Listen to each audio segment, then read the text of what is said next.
மேற்கே பகதூர்பேட்டையிலே எழுந்தருள்ள நம்முடைய கல்லூரிக்குன்னு ஒரு தனி பெருமை உண்டு. தமிழகத்திலே சிறப்பான ஒரு கல்லூரி. இந்த கல்லூரியில படித்தவர்கள் ஒவ்வொரு ஆண்டும் அரசு உயர்நிலைப்பள்ளி சுந்தரேச நகரிலே கல்வியல் கல்லூரியில படிக்கிறாங்கல்ல, அவங்க அத்தனை பேருமே ஆசிரியர் பயிற்சி பெறுவதற்கு அரசு உயர்நிலைப்பள்ளி சுந்தரேச நகர் அத்திமாஞ்சேரிப்பேட்டைக்கு வருவாங்க. ரொம்ப அற்புதமான முறையில் பயிற்சி அவங்க எடுப்பாங்க. அவங்களே பிள்ளைகளுக்கு சுயமாக போய் ஒவ்வொரு வகுப்பிலையும் பாடம் எடுத்து திறமையான மாணாக்கர்களை எல்லாம் உருவாக்கி இருக்கின்றாங்க. இந்த கல்லூரிய பெருமை சொல்லிக்கிட்டே போகலாம். தமிழகத்தில் பண்பாட்டின் பெட்டகமாக திகழக்கூடிய இந்த ஒரு கல்லூரியை பெருமையாக கருதுகிறோம்.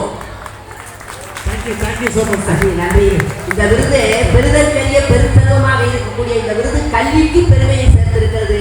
என்னுடைய ஆசான் என்னுடைய ஐயா அவர்களுக்கு மண்ணின் மைந்தர், தமிழகத்தில் தன்னிகரைகளா தலைவர், அதே நேரத்தில் 5 முதலமைச்சர்களை நேரடியாக பார்த்து அவர்களோடு கலந்துரையாடி நமக்கு செய்திருக்கக்கூடிய வசதிகள் எல்லாம் சொல்றதுக்கே டைம் இருக்காது. அந்த அளவுக்கு அற்புதமான ஒரு அன்பு தலைவர் ஐயா அவர்களுக்கு இந்த விருதினை பெற்றிருக்கிறதுக்கு பிறவியினுடைய பயனை நான் இது பெற்றிருக்கிறேன் என்று சொன்னால் அது மிகையாகாது.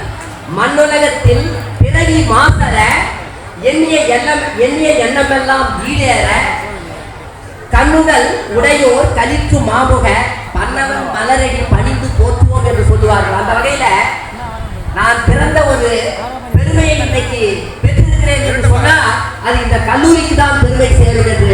மீண்டும் ஒரு முறை ஐயா அவர்களுக்கு பணிவான மாலை வணக்கத்தை அன்போடு தெரிவித்துக் கொள்கின்றேன்.